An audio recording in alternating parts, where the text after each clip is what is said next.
Hi, everybody. Welcome back to VigorActive Health Chats. I'm Dr. Stephen Newhart. I'm your host, and I am extremely excited. We have Chase Bergner and Dr. Dustin Worthington here. This is the first time we've done with two guests at the same time, but after their individual interviews, I think everything is blending together where actually all three of us have common views on the health state of the U.S. at least. We'll just kind of leave it at the U.S. And I think we're just going to kind of free flow and see where this goes.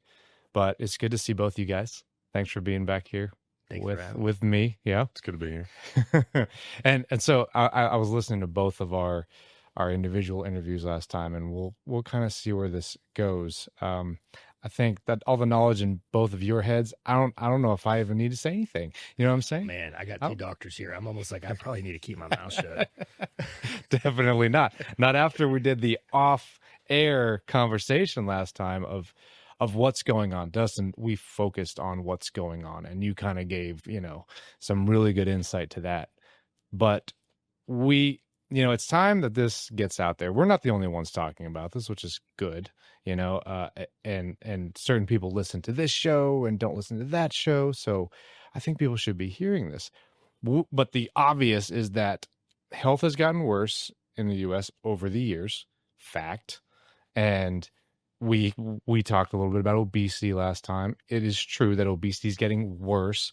And it's kind of like, why? And what's the real reasons? And then what are the solutions? Which is what you and I, you said, man, give me more time on that one last time, Dustin. So I think we just roll into this and, start somewhere. So you want to kick us off? And yeah, let's do it. Well, what we talked about last time. So when we talked about our just health overall declining, if you think about what we were doing, hundreds of years ago, right? We were hunters or gatherers. We're always moving, right? We're always trying to go get food. Nowadays, what do we do every single day, right? Typically sit our 9 to 5. We don't move how we're intended to move, right? We're lazy, right? And I think that plays a significant role in that. And everything is so convenient, right? If you think of, convenience stores, that's what I call, gas stations, convenience stores, or every single fast food restaurant, all of this stuff that if you can, it lasts on your shelf for years, and we're just consuming that on a regular basis every single day. We're not eating real food, right? We're eating food that has been, pumped with synthetic compounds. And if you combine that with a lack of movement, a lack of, or just so much chemicals, synthetic issues in our body, and then you combine that with technology, right, where there's no sense of community, right? There's no sense of society in today's society. So I think a combination of that, it's just a big storm, and we need to address all of those issues individually. So I think that's really the start of it, and really the fall of our health. I believe the last 2 years, maybe it was 3 years ago, was the first time that our life expectancy has actually decreased. And I think it's since the 1920s, which is crazy, because every year, medicine has increased. It's gotten better, but the last couple of years, our life expectancy has actually decreased. And that is something that we should be really concerned about as a nation. Chase, you want to add anything? Yeah. I think the food quality, like you just talked about, why does the U.S. choose to bump the bottom line? Why do we have the worst food? It seems like you can go to Italy or France, somewhere across seas, and you don't gain any weight when you go out of town. In fact, I've heard people have told me they've lost weight and ate more, and maybe they walked more, but still, why is it just the U.S. that the food quality is so poor? Yeah, and what I think, just to piggyback on that too, it's funny because I have patients who are not from the United States, and they come to the United States. Oh yeah. And like one of my patients, he's from Serbia, and he has a farm, and so all of his food is just natural. It's grown. They go pick it and they put it on their table, and they come here, and he's like, "Man, all of this food is just terrible. Like, really? Why do you guys eat this stuff?" And to us, he can probably feel it. Yeah, he can feel it. Just all the time, right? As soon as he consumes it, he knows, right? Because he's so used to eating high quality foods, just whole foods. And if you look, it's crazy. I believe it was a couple months ago that they started banning, red dye 40. Yeah. And we already knew that. We knew that 30 years ago, right? Yeah. But now they're starting to do studies. If you look at, a food in the United States and you take that same food product, like Heinz ketchup, for example, take Heinz ketchup in the United States, you look at the ingredients, there's probably, 20 on there, right? Half of them we can't even pronounce. If you take that same ketchup in Europe, there's only 5 or 6, but you can pronounce all those.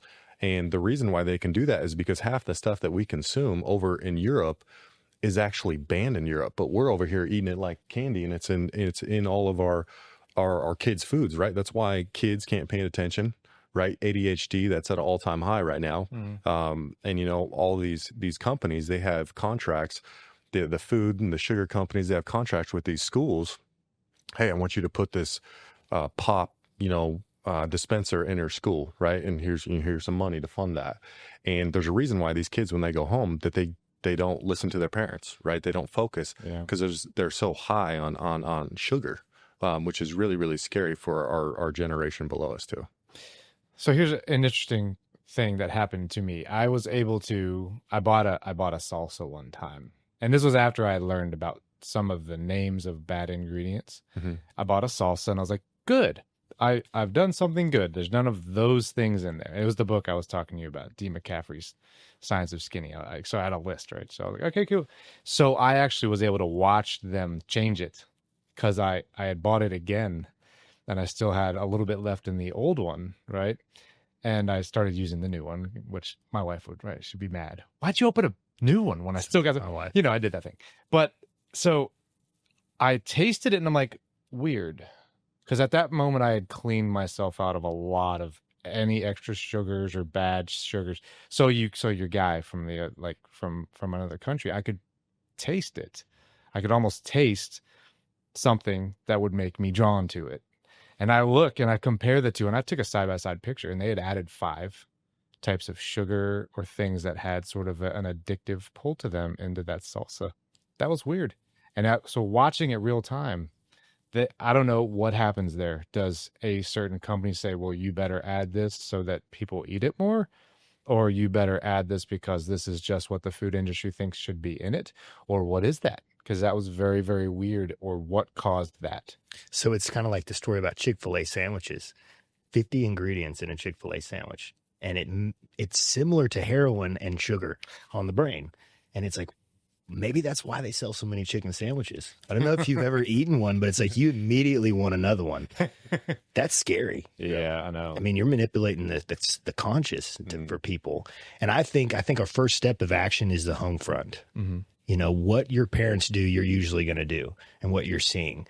And if we can get more people to be proactive with their healthcare, not think about it as effort, but learn that, no, this is the way we should truly live, like they did back in hunter and gathering days, I think we would make a change, because I don't believe it's going to happen through the news or the government or any authority above us. I think it starts with us at home setting the example and not forcing people. Having to learn about it first, then setting the example and making the change, right? Yeah. That's what we talked about a little bit last time when you and I spoke about, genes being passed down. We blame it on our family. We blame it on hereditary. And that choice is up to you. Yeah. Right. It's up to you. You got to look yourself in the mirror. If you want to make changes, you got to do it. Right. And so that's not passed down. Before we get past that too, just for all your viewers, there's an app out there. It's called Yucca. If you guys have heard of it, it's free. You can scan any sort of food at the store, any sort of barcode, and it will tell you, basically it's a red, yellow, or green. It gives you a point score out of 100, and it'll tell you all the ingredients that's good in it, all the ingredients that's bad in it. I have a patient. It's awesome. I have a surgeon. He's a patient. He's a colorectal surgeon, actually, and he's doing a lot more colon cancer surgeries because of what we're talking about, what we're eating. And he told me that he will scan every single food for his kids before he lets them consume them. And he won't feed it to them unless that is green, which is really good parent, right? So he's teaching, he's showing, and I think that needs to change, right? Because you're going to follow what your parents do. That's a great app. It is a great app. I want to download it like now. There's a little carrot on it. It's called Yucca, or Yucca, Yuka. So that's just something that I wanted to share with you guys. Great. Yeah. So we talk about bad eating and exercising. Do you guys think? Because let's look at it this way. All right. Whatever the harmful substance is to the body, we could probably break it down to a chemistry experiment, right? The chemistry of whatever that is probably doesn't do so well with the chemistry of a human cell, I guess, So when it enters the body, it starts to denature or destroy the cells around it, I mean, again, correct me if I'm wrong, but that's what I believe it to be. So now we're ingesting this stuff that has a different chemical structure than what our body likes, How do you guys view it? Is that what a harmful substance would do? You mentioned inflammation last time we talked. What's inflammation for people that don't know what inflammation? I mean, if I'm inflamed, I guess catecholamines, cortisol, there's a lot of histamines, all of it. So just to answer your question a little bit about that is we're consuming all these chemical compounds. So when your body, when you consume those compounds, your body sees it like, hey, what is this? And when that happens it's going to try to address that. Hey, this is a foreign object. It's a foreign entity. So it's going to try and fight it, right? For example, if you roll your ankle, there's going to be so much blood going to that to try and repair it, right? That's an inflammatory response. And so since we are consuming all of these chemical compounds, these synthetic compounds, your body is so inflamed because you're consuming so much stuff that your body doesn't know what to do. And that increases your inflammatory response. Hence why obesity is at all-time high, cardiovascular disease, all-time high, cancer rates are at all-time high, is because we are all so inflamed that we're about ready to explode. We really are because of that. And so it's just an inflammatory response. And if you decrease your inflammatory response, you will feel so much better. Yeah. You'll sleep better. Yeah. You'll be happier. You'll be fun to be around. You won't be, frustrated all the time. And I think that'll help a lot of people too. So now we talk about mood. It's affecting mood negatively, making people angry at each other. Oop. Do we get in? Is there excessive fighting? Is there this? Is there, world conflict or U.S. conflict? Yeah, that stuff's all there. Could it be basically just the things that we're eating? There's a shortcut that I give a lot of our customers at the facility that I say, look, when you look at your foods that you choose to eat, you've got to pick single macronutrient foods. You don't need to get a bunch of processed foods because I think when you're getting fats, carbs, and proteins and all those hormones, your body goes, what is this? And we have that same problem. But if you get a food that's just a protein, you get a carb that's just carbs, and you get fats that's just fats, avocados, chicken, rice, there's examples of those three, you can avoid it. But most people think that, I'm shopping on the outside of the grocery store now. That's not the good stuff. It's like a brain thing. They're so addicted to whatever chemicals, it may be sugar, whatever additives are putting in. So they think this is bland food. But yeah. So then let's talk about that for a second, because I do enjoy that side of it. So if we can't stop what we're doing, because of what people say, several times in my life, I say, well, maybe you shouldn't eat that. I just can't stop. I don't know if any of you ever heard that before. I just can't stop. Why can't you stop? What is going on that they cannot stop? Is it a you talk about a brain thing? It is. It's addictive. Sugar is very highly addictive. There's studies out there, and I forget when it was who performed a study, but they've taken an MRI of a brain of someone who's eaten sugar, MRI of a brain who's someone who's done cocaine, heroin, and the same areas in the brain lights up right from a sugar intake. And what you talked about, I'm really glad you said that about staying on the outside of the store. That's where all the dark leafy green vegetables are. That's where all the lean proteins are.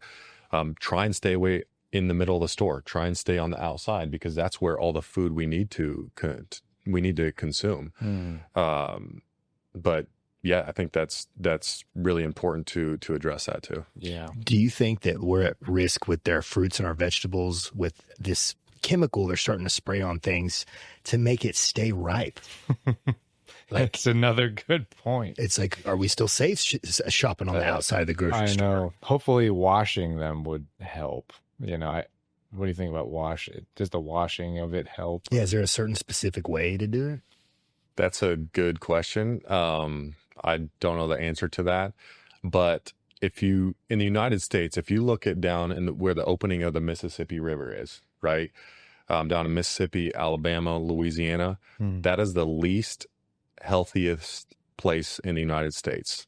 Do you know the company Roundup, where you spray like the weeds and all of that? Oh yeah. So there was a big lawsuit about a chemical in there where they were spraying all the food with something called glycophosphate. And what they've seen is glycophosphate has created so much cancer, and it's increased obesity, cardiovascular disease, diabetes in that area. That's why that area, obviously high fatty foods, because they fry everything down there. Yeah. And so that is, with that chemical compound, I mean, those are being sprayed on the food before they're even grown. I don't know if there's a right answer to say, hey, how do you wash this out? Because you can't really wash that out. Yeah, I would say washing is probably better than not washing. Yes, I would agree. we like know that, right? Yeah. Hopefully Kroger washes it for me. Yeah. Maybe they don't. I don't know. Well, do you guys see it changing in the future? Do you think that they will actually come in and change the quality of our food? Or is that a pipe dream? I don't know. I think that's a really good question. I do think that if we... So much conspiracy. Yeah, I know, right? This is confusing. Could go down the RFK lane, but let's keep it. No, exactly. We don't get too political, right? But I do think if we incentivize our farmers more, because farmers, I mean, they work their tail off and they get paid, they get paid peanuts, right? They don't get paid anything. I think if we incentivize our farmers, and because people need to see the value of food that is nutritional, has a high nutritional value. We need to see that. And that's why our health sucks, is because of that.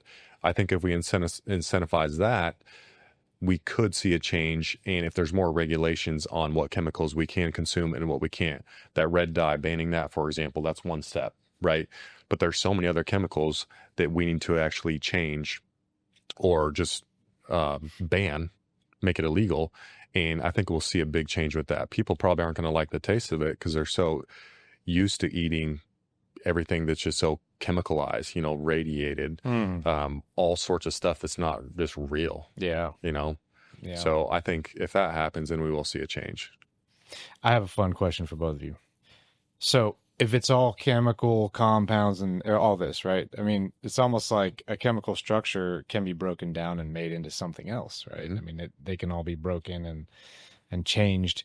So let's get on the topic of exercising. Because if people cannot stop all this bad eating stuff, when we exercise, do we think that it's going to help to better utilize or excrete the bad stuff? Absolutely. So maybe that's I teach a class on gym development, and I think we're getting to the point where there are more gyms. They are cheaper. They're more affordable for everybody. And maybe that's just a direction we can head, is like more people just exercise. And maybe, I don't think it'll like reverse obesity, but maybe it'll at least reverse some of the diseases I have to go to the doctor for. Mm-hmm. Yeah, 100%. That's what I tell all my patients. That's what I love what you guys do with the gym, is you're creating an environment for people to actually go move, right? And that's what we need, is just movement. Mm-hmm. We don't move anymore. We don't move how we're intended to move. And exercise will encourage that. But I also do think diet, as long as they have an understanding of, because if you want to make changes in your body, a lot of that is going to be what you eat, right? I said earlier, I don't like to say diet because that's very fad. There's a new diet every single week. You never know what it's going to be. But incorporating that, having people who are knowledgeable in what they do eat, but also incorporating that exercise routine, I think that's when we'll see the biggest difference in just our health. So let's look at it from a different perspective. And it could be, y'all stop me if I'm going too far with it, right? But we have also, whoever wrote Dopamine Nation, if y'all have read that or heard of that, we're constantly now chasing those dopamine spikes, right? Which some of this food that we would call addictive could be just doing that. It could just be hidden sugars that make your brain go, ooh, yay, excited, right? And then you feel like you've succeeded that day for some reason, even though it was just an Oreo, But with that said, I think the exercise can come in to replace, as we all know, it's going to raise the dopamine levels. So you may be able to start, if you're exercising, not produce natural dopamine, because I mean, we do that, but I think instead of needing to go over here to get dopamine from the Oreo or whatever, I can exercise and start naturally producing that dopamine so that I don't feel like I need that. That's always been one of my thoughts when you add in exercise. Why? And then people exercise enough that they say, this avocado, chicken, rice, it's starting to taste good. Something about this, or I just don't feel like I need that anymore. And people usually end up gravitating to that. Or maybe even being around people in the gym lets you know, like they start talking, like, you go out there and talk to Josh, he's an ex-bodybuilder, and he'd be like, you want to get lean? I'll tell you how to get lean. They tell you like that. And then the person just hears from somebody that I call him an expert in bodybuilding because he is, and getting lean like he is. Do you think it has something to do with the generations? Because I think our parents, for example, they're like not into working out. It's very hard to get them to absorb into the fact that, okay, this is for my life, muscles, medicine, and this is a proactive way to approach my healthcare. I see their mindset is not there. They think it's still a punishment from the choices they made, and it's something they don't want to engage in because it is a little uncomfortable at first. How do you get them to think differently? Yeah. So that's a really good point and I'm glad you brought that up, is today's generation, everyone wants things now, right? When we were younger, when I was ordering a pair of basketball shoes, I had an East Bay magazine and it would take, a week and a half for it to get there. Now we have Amazon Prime, right? If you want anything, you can get something next day, same day, within 2 days max, right? And people want that gratification, what you talked about with the dopamine, and they want it now, right? There's 10-minute buns of steel, right? 15-minute abs, whatever it is, right? And they don't get that sense of doing something hard, right? I tell people that all the time. Do something hard every single day. If you don't want to do it, that's how you change habits. That's how you develop habits. There's a good podcast out there. His name is Andy Frisella. It's called Real AF. It's really good. He's really intense, very intense. So for your viewers, viewer discretion is advised when you listen to that. But doing something hard, I think that will help a lot of people change that mindset instead of having that instant gratification. I want to eat this cupcake. Should I eat this cupcake or should I have this salad, right? Should I drink this pop or should I drink this water? And if you start changing those habits, the instant gratification will go down. And you're like, hey, I'm going to do something hard today. I'm going to make my bed. That's the easiest thing you can do early in the morning. There's a book out there called Making My Bed in the Morning. Simple, but it talks about doing something hard every single day.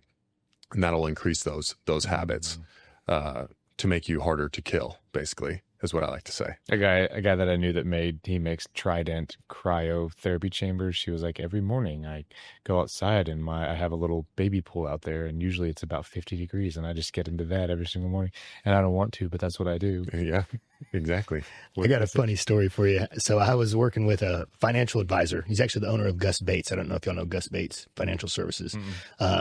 And he's been training with me for some time, and I'm going in and I'm going to discuss my Roth IRA and investing into the NASDAQ. And we start talking, and he starts showing me the markets over the years. And he's like, don't worry about looking at your statements, from the month to month.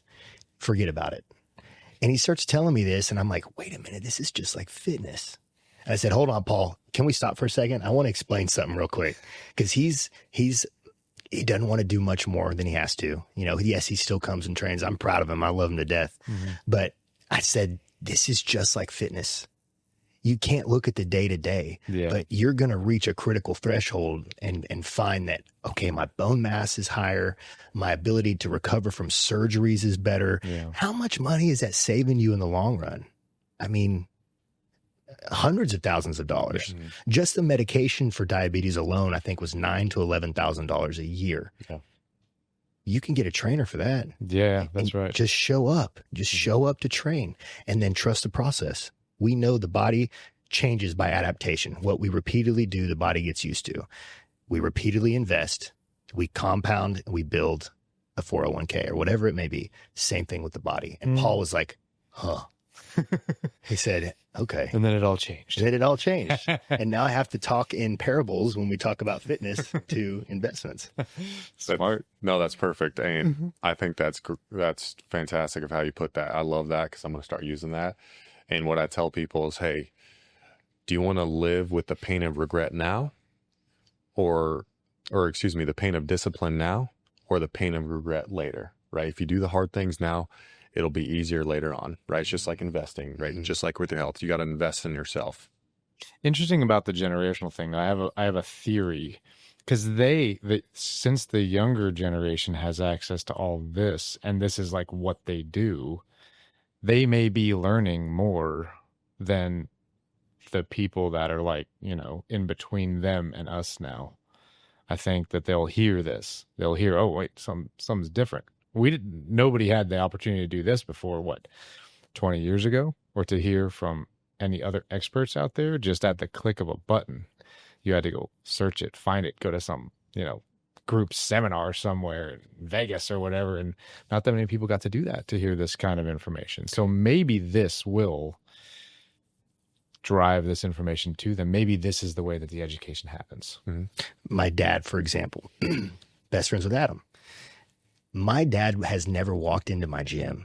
He'll walk in for the ladies' hour, like when the women are in there, he's single, but he's never stepped foot on a treadmill or lifted a dumbbell. My dad's 260 pounds, overweight, diabetic. It's all on his stomach. He's already getting issues. He's starting to fall more. And Adam offered my dad, if he lost, I think it was 20 or 50 pounds, he was going to give him $50,000.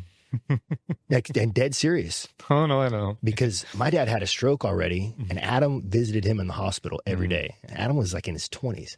So Adam cares about my dad. Yeah. And my dad said, no, I don't want to.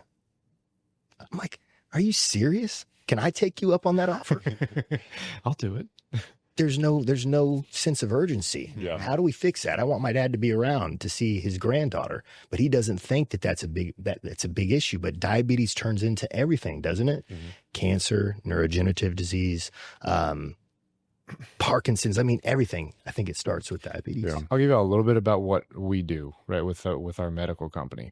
An EEG can show you how connected the Brodmann areas are, and there's 51 Brodmann areas that have different executive functions in your brain, and they're all supposed to go into some central location and talk, right, to each other. And when they're out of sync, everything's off. Behaviors are off, and behaviors like the decision to say that, or the decision to, no, I'm just gonna stay drinking bourbon. I really love bourbon. People have said that to me before. That's just a sugar on top of that. And, all alcohol is just a refined sugar. It's the same thing. But I'm noticing more and more. I mean, well, you do this. You could EEG 10 people in here who have just exercised, and it's probably going to look really good. And the coherence is great. Hence what people say after they exercise, I'm just clear-minded. You know what I mean? I feel wonderful. They don't know what's going. Mm-hmm. Yeah, they don't know what's going on, but there's something. And we can see it now with that. So, then you go into a medical clinic, which we've done a lot of, and I've not seen one good one yet. So the coherence is something that we believe to be causing addiction to substance and low motivation and all those other kinds of things, because just the Brodmann areas aren't communicating. Do you think it could be an issue that they don't want to feel weak? And it's an ego. Like, I think my dad doesn't want to exercise because he's going to feel weak. Oh, I see. And he's going to feel the neglect of his body. Sure. And I think it's an ego thing along with the uncomfort and uncertainty. That's possible.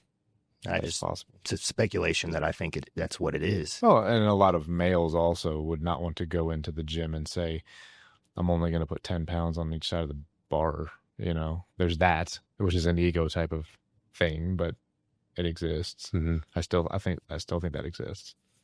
Do you think women or men are more conscious about their intake of food, movement of body, even mindfulness? Who do you think's better? Women? I'd spit that out. Really. I think women are a lot more conscious about what they eat and what they just body body image issues. I think that's really common, especially social media. I mean, you pull up social media, pull up Instagram, Facebook, and there's all these, fitness models on there, and every girl wants to be like that, right? And same with the guys. I mean, you see a really fit guy and you want to be like that. But now that I know what I know now, I know it's not just night and day that's going to happen, but people expect that because we want that instant gratification.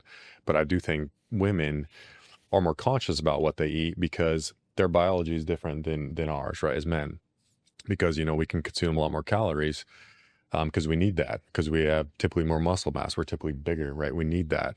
And women, if they do the same thing, they're going to put on more weight in different areas because of their estrogen, progesterone, their testosterone levels, because that's distributed differently than the male too. Absolutely. Even with women and their food, you've got to look at when their cycle is, because you have to minimize that stress and that cortisol level, because if you start stressing their bodies out on that week of their cycle, things really get out of whack. Yeah. So you have to know when their cycle is and then time of the refeed. We call it toggling between calories. During that week, their exercise needs to come down a little bit, activity level decreases, and then their intake needs to increase, but it needs to be the right quantification of foods. There's got to be a harmony with proteins, fats, and carbs. I think if people knew that, we would also have a lot more, adherence. They want to know. A lot of people do know, and then that little old substance that they love back there is calling their name. I think you said Chick-fil-A last time we love Chick-fil-A. You see, so good. It's. I luckily now know. I'm like the 50 ingredients. I'm like, man, this is not good for me. I have to not do that. And the only time you want it typically is on Sunday. Yes. Yeah. On the weekend. Yeah. What I do know of some hacks, and these are for the viewers out there. If you do get a craving for sugar, put something sour in, like pickles. Like drink pickle juice. It will curb that sugar. It's really crazy. I've done it many times when I've had to diet down, and I mean, I'm craving sugar, but if I put something sour in, and then I also take a day to refeed my body to replenish glycogen stores, those hormones or chemicals that are going off do get suppressed. Nice. So it's knowing how to stay in a deficit for a few days, but then to refeed the body with the right things and then cycle it. And that I've seen fat loss work so much better that way. It's a little slower, but there's no plateau. So you wanted more time last time to say, how do we change all this? And you brought up sleep. What are the main things that we can tell people how we can try to start changing this situation? Sleep better. Or just the bad health, man. What can we do? Turn off any sort of electronics an hour before you go to bed. TV, cell phone, laptops. Call my wife. Tell her. I know, right? You can't be on your phone in your room if you are laying down. You have to be upright. Try and read. What does that do? Well, on your back. So, what it does is number one, that's going to increase your relationship with your wife, your partner, your husband, is because when you get in bed, you get on your cell phone and you just go scroll through the day, right? So if you put your cell phone on the side, so we have a rule, you can't be on your cell phone. If you're laying down, you can only, if you want to get on your phone, you have to stand up, look at it. That's pretty good. I like that. It is pretty good, right? That's I forgot who told me that. Try not to eat too close to bed. And there's a app or not an app, but there's a setting on your phone where you can actually take off blue light, sun up, sun down, which is really good because what that blue light does, it increases a sympathetic response. And so when you're sympathetic, you're stressed out, you can't sleep. Your body might be exhausted, but your mind is racing. And that's a really big issue because we're stressed out. We're always in hindbrain function. We can go over that later, but we need to be in executive function in the front. We need to be in the frontal lobe because that'll allow you to relax or allow you to digest. And so you can actually grow during that sleep, which is really important. I got a question for y'all about sleep. I've been getting more into, I got a deviated septum. So I've been using the Breathe Right strips, and man, my sleep has gotten a lot better. But as I've started to get into understanding about, how does it affect your breathing? I've looked into this mouth taping. Is that legitimate? Like, how do you not breathe through your mouth and just the nose? That would be hard for me too. I do it every single night, actually. You do it? Fantastic. Oh, wow. We found a candidate. Okay. So tell me how this works. It helps you breathe through your nose because we need to breathe through our nose. So it puts you in a rested state, right? Because as mouth breathers, that sounds so funny, but it's you shouldn't be a mouth breather, right? Especially when you're relaxed. And so you can order them on Amazon and you can get the full ones, but I get the ones that have a little hole because sometimes you may wake up in the middle of the night and your mouth tapes shut and you freak out and you're like, oh my gosh. So yes, that will happen to me. Yeah. my wife and I, we cut a little hole and I thought it was just a fad. I was like, this is weird. I see that on, ads and all that stuff. First, she tried it. She slept fantastic. I did it. And I was like, dang, I'm going to do this every single night. And you'll see a big change in that. Really? Yeah. I don't know necessarily all the science into that, but it does put you in a relaxed state. It's pretty cool. Do you have to train for that? Because I was reading something about diaphragmatic breathing and trying to understand that before you go to taping. Yes. So you have to breathe from your stomach, right? Because as we're all, as in the United States, everyone's stressed out. Right. And we're always breathing from our chest, and that puts you in a sympathetic state. We need to breathe from our belly, our stomach, and that's that diaphragmatic breathing, excuse me. If you understand that, you'll have a better understanding of how you should breathe when you have that mouth tape on, because you only have one option. You can't breathe through your mouth. It forces you to actually breathe through your nose. And I guess no snoring. Yeah. It's impossible. Yeah. I know. Because it's the tongue is what causes snoring, right? Mm-hmm. Yeah. It's a movement. Yes, sir. Yep. Wow. So. Wow. Learn something new every day. Oh man, yes. You're gonna have to try it. You got to try. Chase is like, I found someone. So glad that you said that, because I don't know many people that have done it. Yeah. I've researched and seen it, and I'm like, okay, I'm looking at the evidence. Now I'm going to try it because you told me that. Now, would it be safe with a deviated septum that's held open with a nose strip, or is my wife gonna wake up and Chase is dead? I don't know. I'm not going to speak on that. I don't know. Yeah. Okay. I do not. So just open everything up. Yeah. Close that mouth shut. Yes. And keep the room cold, right? Yeah. Your body needs to be in a colder temperature, or the room should be in a colder temperature. Yes. Without being bundled up, or, because it's like, if it's cold in there, I want to bundle up. Yeah. Should I not bundle up? I like to sleep cold. You always sleep better cold. I'm from the North, Wyoming, so. That may be why. Yeah. I like it cold. Why your body adapted. I was born in a cold state, but I moved here early. I don't know. I'm used to this now. After football in 114 weather, you just you can't handle the extreme cold. It's not fun. So can you tell the viewers how many hours should they be sleeping? Is that based on sex, activity level? So the younger you are, especially teenage years, like when we were younger, we always wanted to sleep. Right? Because you were exhausted. And the reason that is because your body's developing, right? You're growing. As you get older, you don't need as much sleep. Like I have a lot of patients who are elderly and they're like, yeah, I get 4 or 5 hours of sleep and they feel great.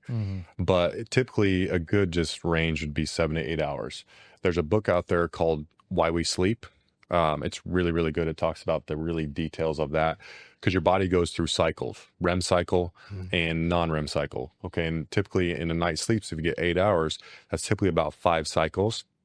And then when you wake up, you'll feel rested. You'll feel a lot better. You won't feel exhausted. But that's why people who sleep 6 hours, they only make it through like 3 or 4 of those cycles. And that's when they wake up. It's because their body's still trying to adapt to that, but they're physically awake, and that's why you feel like crap when you wake up. Does it really decrease your life if you undersleep? 100%. That's where your body rests. You need that. That's how you grow, right? If you think about it, you spend a third of your life sleeping, and that is something that is super undervalued. I talked about a little bit last time. We can go over that in our next one, because I think sleep is really, really important, just as important as movement, if not more important. Because, all the choices that you make thousands of choices every single day, right? That puts a lot of strain. It puts a lot of stress, emotional just toll on your body. And you need to have that rest, just kind of get away from everything. I'm the caffeine crazy guy. I tell everybody, don't drink any caffeine. Don't, because it'll keep you up at night. If I drink a little, because I don't drink any, if I drink a little bit, even in the middle of the day, I'm up all night. Yeah. There's no restful sleep. And, caffeine's none of those things. It's just more facilities pumping out caffeine all day, So anyways, I'm always going to put that out there. Have you guys read Michael Pollan's book about cutting it's part of the book. He cuts caffeine out for 3 months. And he says the first month it's like withdrawals, like a drug. But he said after the third month, when he put caffeine back in, it was a euphoric, nootropic experience. He said his thoughts were super clear and vivid. He could use it in a very small amount and be good to go. We wouldn't need any more. Small amounts is probably the better way to go. You know, microdosing, I think, Yeah. is what they're talking about now. Yeah. I just don't know. I'll stay away from it still. And it's hard to know what is true. Yeah. Because I got this quote from Ross Edgley, and he says you can judge a book by its, not by its cover, but by its shelf life. So he says the last 100 years, it's all opinions on regurgitated information and gurus who really aren't that true. But if we look at nutrition back in the day, balanced diet was the key. And so that's what he speaks about, is like, you need to understand a balanced diet. These fad diets don't work. You just have to have balance. Yeah. I think we're coming up on time constraints. So next episode, Dustin is correct. Let's do it again. I think we just keep spreading the good word, guys. That's the best we can do, I think. What should we talk about next? How about exercise and the effects on the brain and depression, and why the youth really need to do it? Okay. Because I'm going to tell you all a story after this about a youth kid that I had come in Monday, and it's gonna make you sad, but make you be like, wow. Yeah, there's a lot of that out there. Yeah. Good topic. All right. Well, Cool. guys, thank you. Thank you for coming out here as usual. And thank you all for viewing. We'll catch you next time on VigorActive Health Chats. See ya.